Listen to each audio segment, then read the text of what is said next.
Assalamualaikum warahmatullahi wabarakatuh. Perkenalkan, nama saya Desiana Puspita. Di sini saya akan menjelaskan tentang paradigma OOP.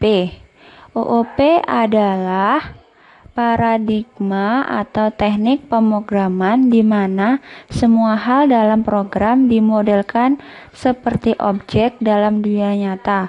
Objek di dunia nyata memiliki ciri atau atribut dan juga aksi atau kelakuan. Untuk yang pertama, kita buat dulu contoh short kode sederhana aplikasi KiviMD. Kita buat dulu ya.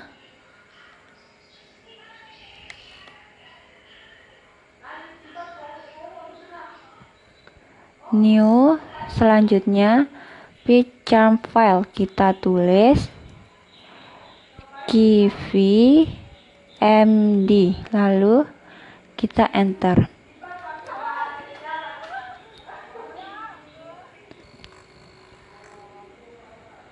Pertama kita tulis adalah from KiviMD .up, selanjutnya import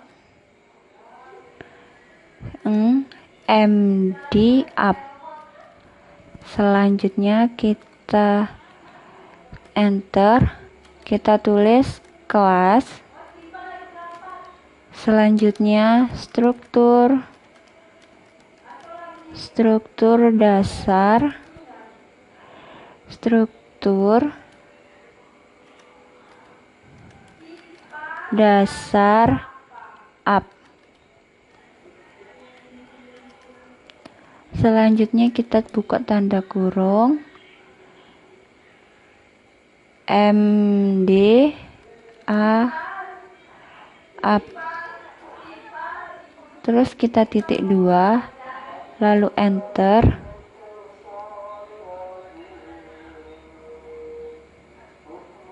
Selanjutnya kita tulis def spasi build, terus kita tulis self, selanjutnya adalah return, dan kita tulis di bawah sini adalah struktur dari aplikasi app, yang ini ya, ini kita tulis struktur data, struktur dasar app, dan kita buka, selanjutnya titik, run, terus buka tutup. Oke, di sini kita menggunakan Python versi 3.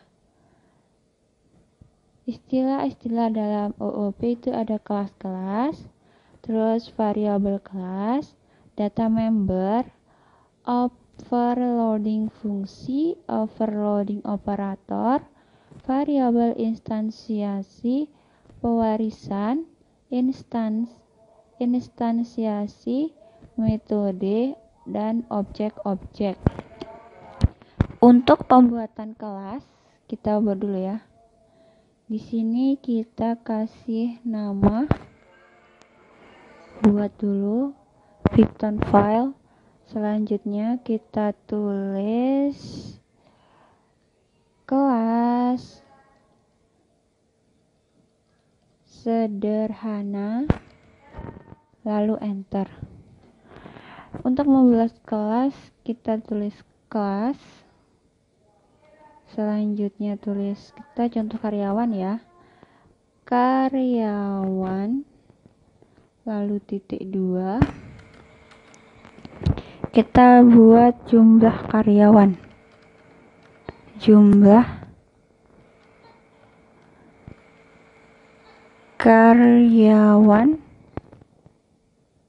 sama dengan 0.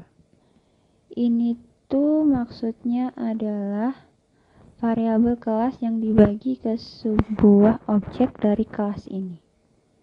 Oke, selanjutnya kita buat itu def. Selanjutnya kita tulis init ya, yang ini self. Di dalamnya ini kita tulis koma, nama, terus gaji, dan selanjutnya kita tulis lagi di sini self titik nama, terus sama dengan nama, terus di bawahnya kita tulis lagi self ya. Ini itu yang gaji sama dengan gaji. Oke, terus di sini kita tulis karyawan titik jumlah karyawan, kita tambah sama dengan 1, enter. Kita buat def kembali, def tampilkan profil,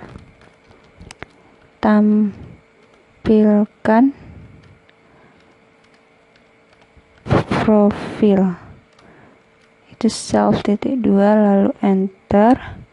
Kita print nama,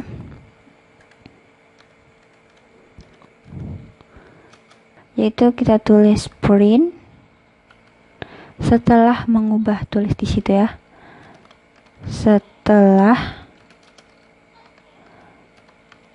mengubah. Selanjutnya kita enter, kita tulis karyawan 1 sama dengan karyawan, terus buka kurung, kita tulis Ratna ya, Ratna, selanjutnya koma 100, terus di bawahnya kita tulis karyawan 2 sama dengan karyawan, kita tulis namanya Bambang, selanjutnya koma 200, dan kita enter. Kita tulis lagi kayak ya, karyawan 1 ini ya, terus kita titik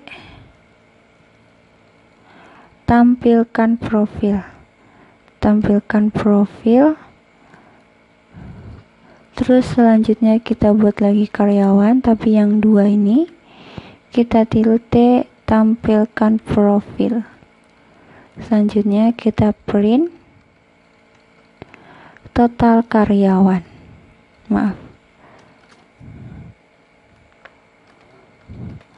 total karyawan,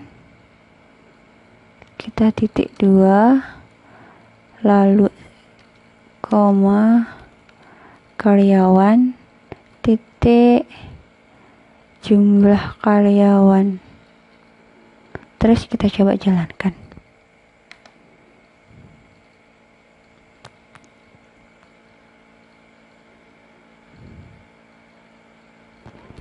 Nah, di sini kita lihat ya. Tunggu tuh. Di sini ada nama Sarah.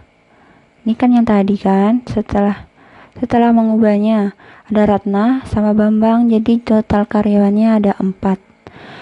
Terus selanjutnya ada lagi cara yang lebih elegan untuk memodifikasi atribut adalah dengan menggunakan fungsi berikut. Itu ada get, hasad, stats, delete.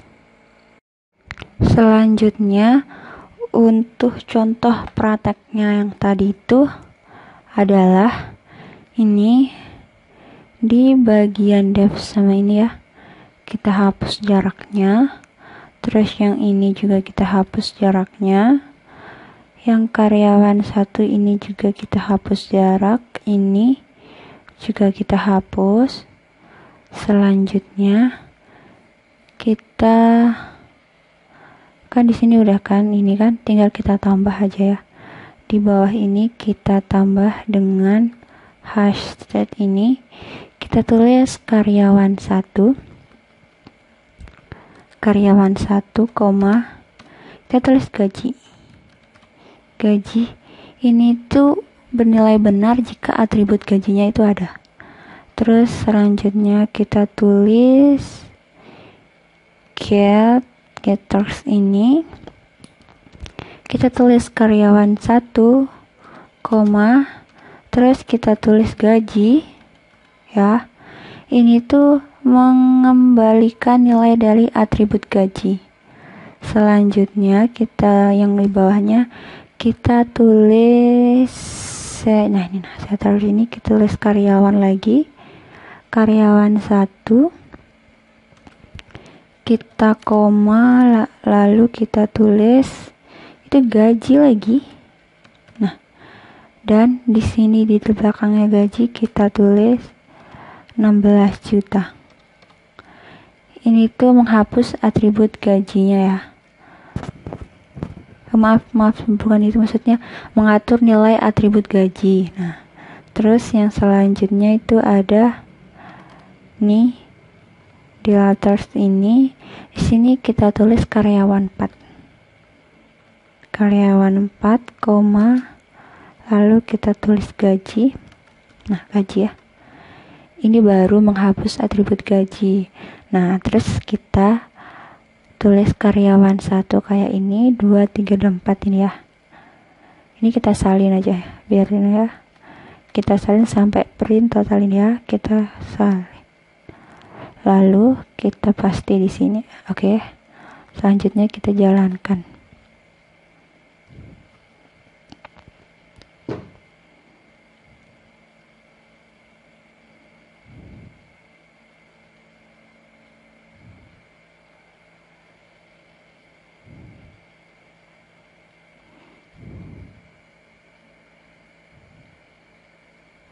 Oke, salah kita lagi, berarti di sini tuh kayaknya ada enter ya. Baru kita coba jalankan. Nah, benar, berarti di sini itu harus ada jaraknya. Nah, baru udah muncul di sini ada Sarah. Nah, di sini data-datanya ya. Yang kita ubah ya, ada 4. Nah, dari sini kita ada nama Sarah, gaji ada 1.600.000, terus ada Budi, gajinya 2 juta, Ratna 1, dan ada Bambang. Oke. Ini udah benar ya.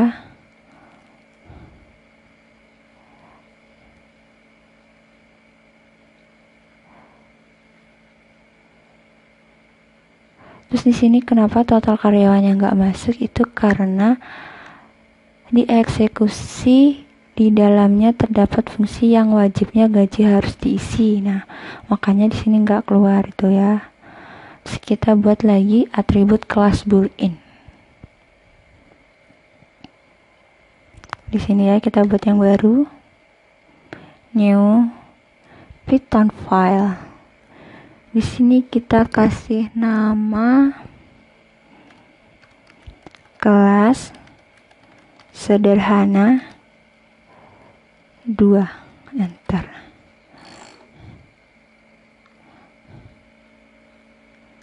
Oke. Di sini tuh kita buat kelas bahagia. Kelas lagi itu adalah kelas karyawan kayak yang tadi sih ya. Nah, kita buat kelas karyawan biar kita nggak kebanyakan ngetik, berarti kita copy aja yang di sini. Oke. Di sini kita buat sama kayak di situ ya, gaji. Oke, tapi kita nggak semuanya kita copy. Kita copy dia itu dari kelas ini ya, dari situ sampai di sini. Sini kita copy ya.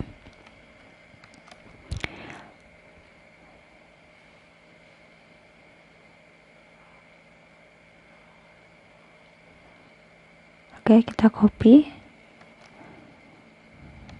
Nah, ini kita bikin aja biar kita pasti ya. Di sini kita buat kelas karyawan, ada jumlah karyawan 0. Oke. Di sini kita ada jaraknya. Terus ada def, init, self, nama, terus gaji, self, nama, terus gaji, terus ada karyawan, jumlah karyawan tambah 1. Oke. Terus selanjutnya di sini kita buat lagi adalah def tampilan jumlah. Masuk ke tampilkan jumlah. Nah, oke, setelah tampilkan jumlah, di bawahnya kita tulis print total. Ini ya, total karyawan. Ini kita tulis total karyawan, terus kita titik 2, sama karyawan titik jumlah karyawan. Selanjutnya kita buat lagi def untuk tampilkan profil. Saat di sini tadi ada ya, kita sudah buat tampilkan profil ini ya. Ini kita copy aja ya biar cepat ya. Ini kita copy, ditaruh di kelas sederhana 2 ini ya, di sini. Kita taruh di sini ya. Nah, sudah itu kita juga lagi masukkan karyawan 1 sama dengan karyawan buka kurung, kita tulis Sarah,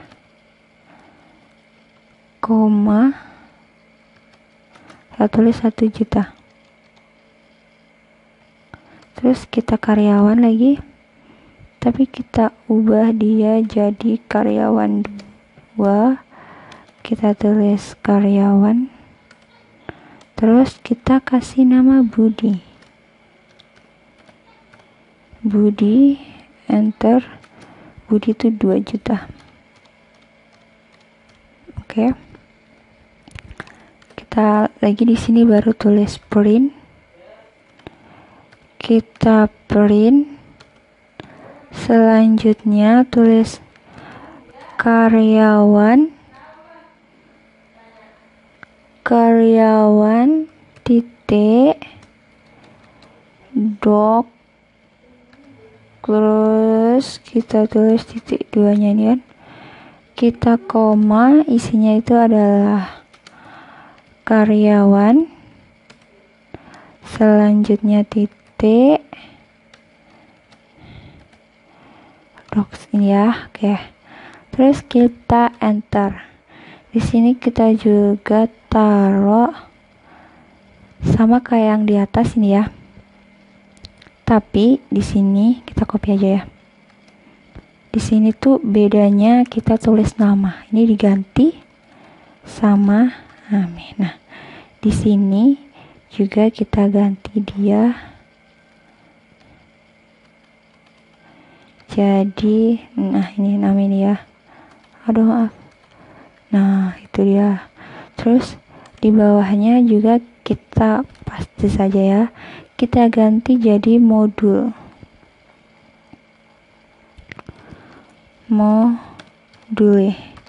Nah, di sini jika kita ubah dia jadi modul. Oke. Terus selanjutnya kita buat ditch. Nah, ini ya kita ganti dia juga. Itu adalah ditch ini ya. Ini juga kita ubah jadi ditch.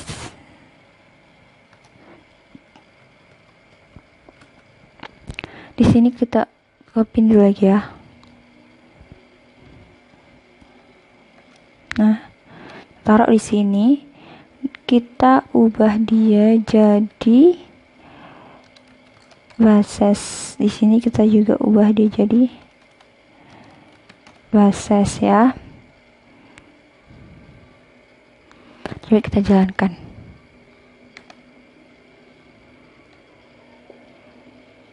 Nah, ini adalah hasilnya ya.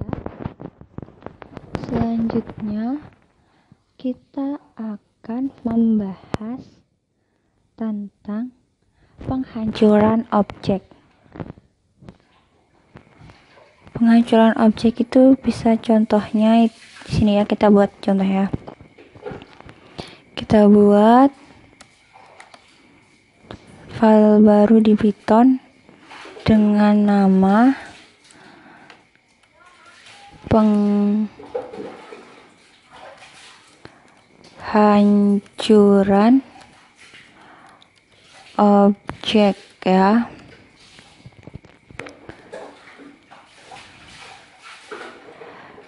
Di sini kita buat dulu kelasnya.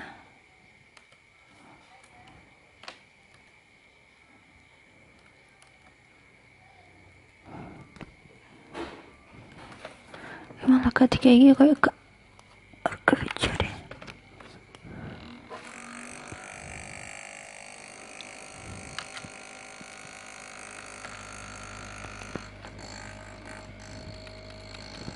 Oke, di sini sudah ya.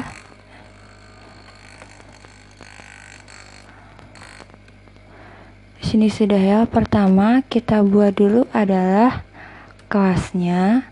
Sesudah kelas kita buat point, nah koma, terus di sini kita buat def, lalu kita tulis initiate ini, nah ini initiate self, tapi di sini kita koma, ada x sama dengan 0. Terus ada y sama dengan 0 juga. Terus di bawahnya kita buat self ini. Self x titik x itu sama dengan x. Terus kita buat lagi self titik y sama dengan y.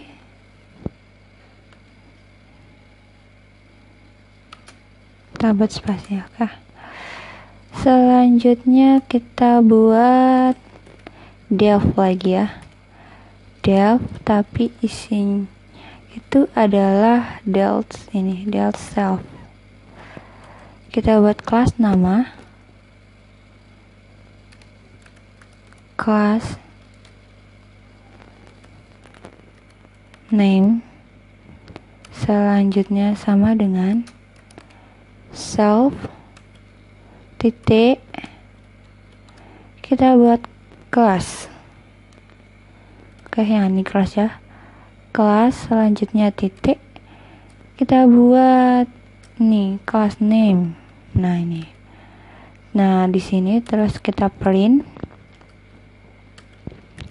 terus kelas name, kita koma, kita dihancurkan, tulis dihancurkan. Nah selanjutnya baru kita buat pt1 sama dengan poin ini ya, poin ini kurung, kita buat pt2 sama dengan pt1, kita enter pt ini ya, tapi kita ubah dia jadi 3 sama dengan pt1, kita enter, kita print ID yes pt1, selanjutnya koma, ID PT2. Selanjutnya kita tulis ID lagi. Di sini kita tulis PT3. Ini tuh untuk menampilkan ID objek. Selanjutnya kita del ya, PT1. Oke. Terus dat lagi PT2. Terus kita dat lagi PT3. Nah, coba kita jalankan ya.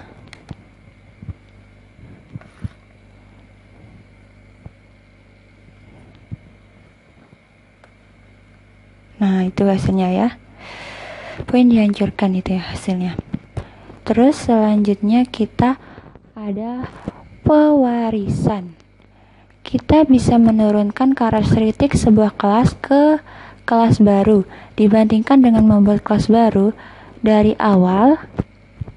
Turunannya disebut kelas anak dan yang mewariskannya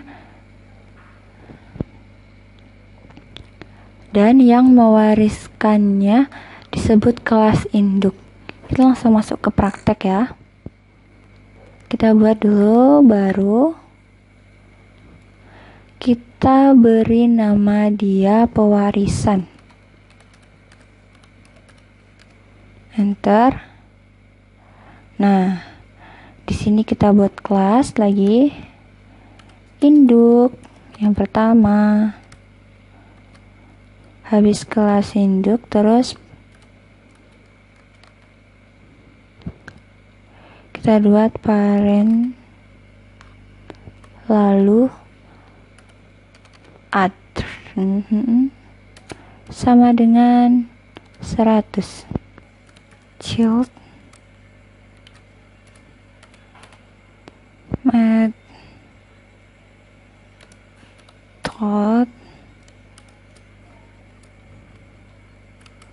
dalamnya kita print memanggil metode anak.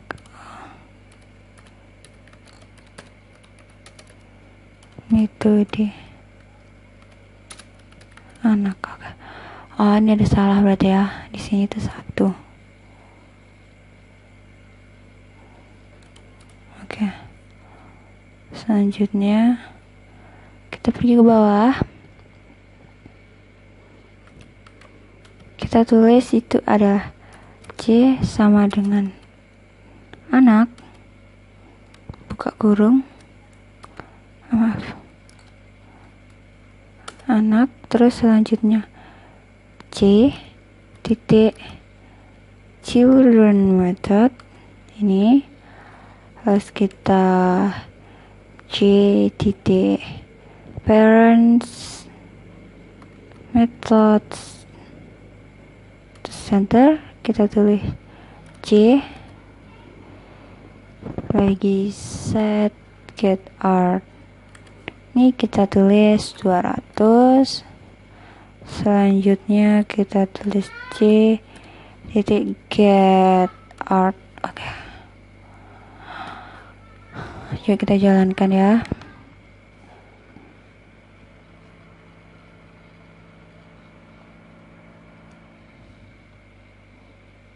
Nah, ini hasilnya. Memanggil konstruksi anak, metode anak, manggil induk, atribut 200. Oke.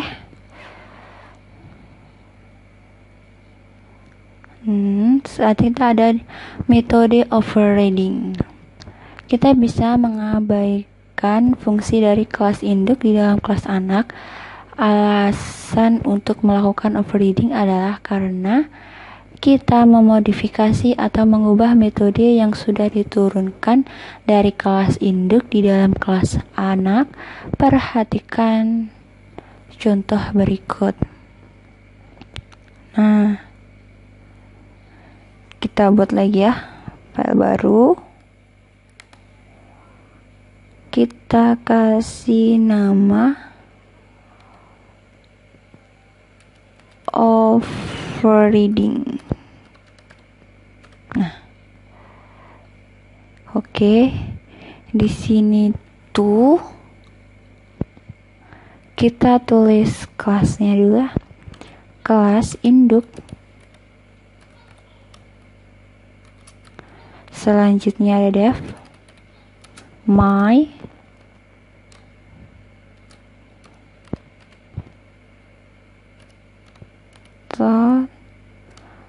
self. Oke. Lalu kita print memanggil metode induk.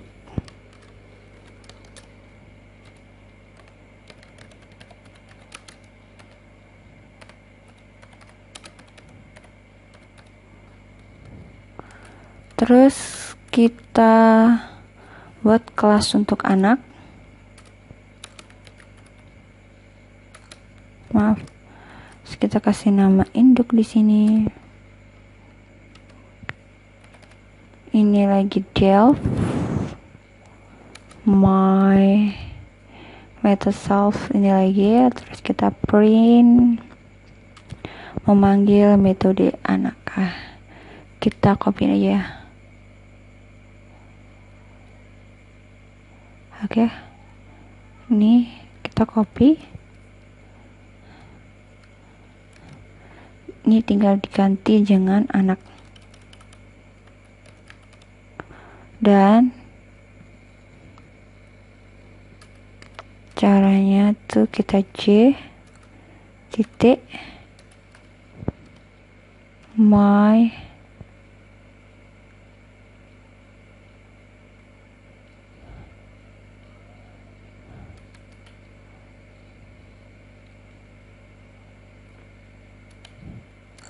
sama dengan anak.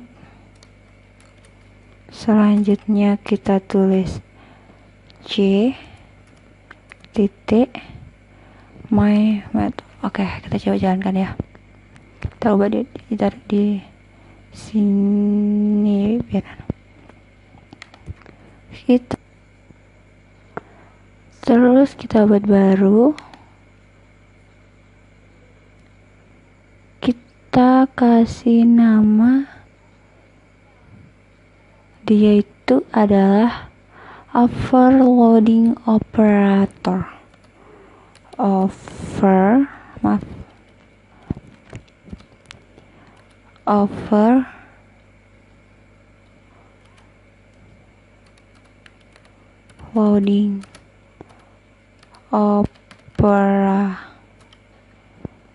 operator.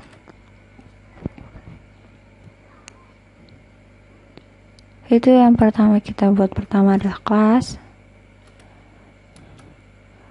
vektor love titik a, self titik b. Terus kita buat def lagi, tapi kita kasih nama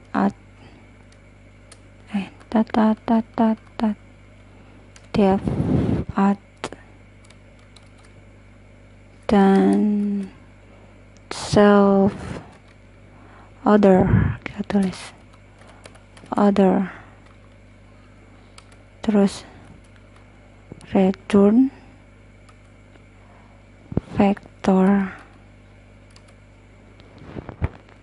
buka kurung, kita tulis self titik a tambah other titik a, koma, kita tulis self titik b tambah other titik b.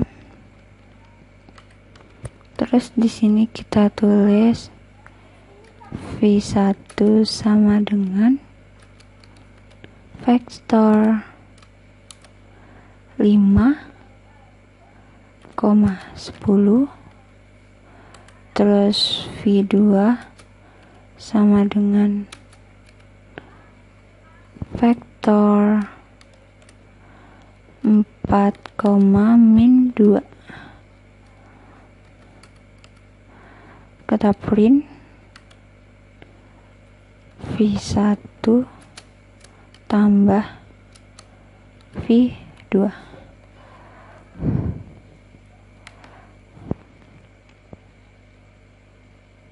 Nah, vektornya hasilnya adalah 9 dan 8.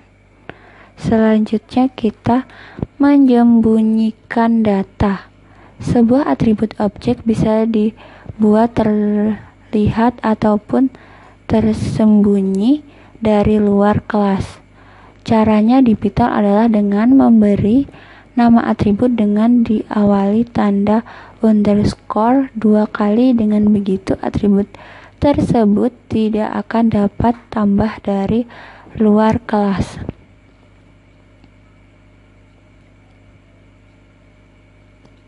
Nah, caranya itu kita buat dulu ya. Berarti kita buat yang baru. Kita kasih nama dia data heading. Oke. Nah, yang pertama kita buat kelas counter.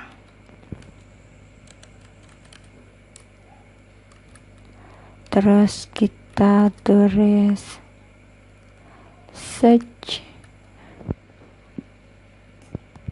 rate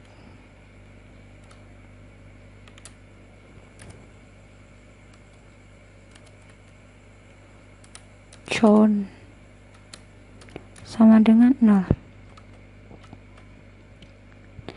Terus depth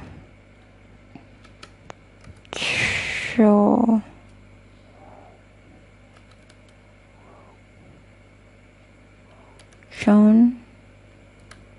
self, lalu kita tulis self lagi titik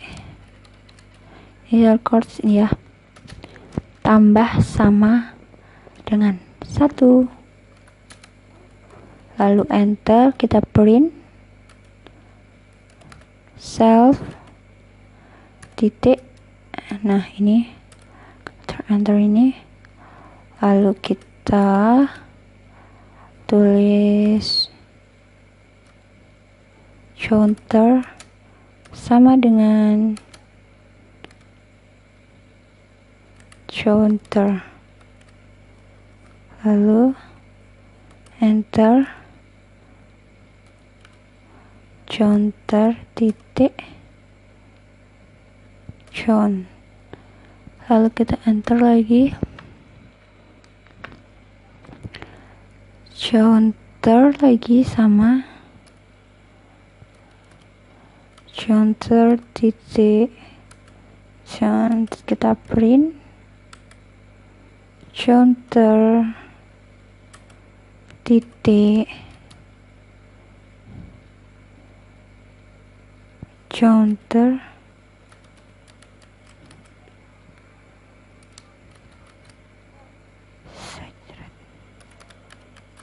secret, lalu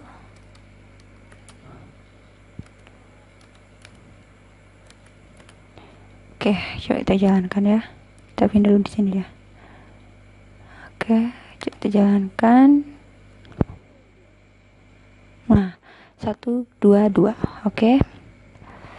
Hasilnya itu adalah ya. Jadi, ditarik kesimpulan dari penjelasan dan praktek tadi adalah yang pertama, pemrograman Python dengan framework KVMD menggunakan paradigma OOP. Terus yang kedua, line 3 merupakan pendefinisian kelas di mana nama kelasnya yaitu struktur data app. Nomor 3, kelas struktur data dasar app sendiri di sini merupakan child class atau anak kelas, di mana kelas struktur data app bersifat diwariskan oleh kelas induk. Yang keempat, sedangkan MD app di sini sebagai parent class atau induk kelas yang bersifat mewariskan. Intinya kelas anak mewarisi atribut dari kelas induk, dan kita bisa menggunakan atribut tersebut seolah atribut itu didefinisikan juga di dalam kelas anak. Kelas anak juga bisa menimpa override data dan metode dari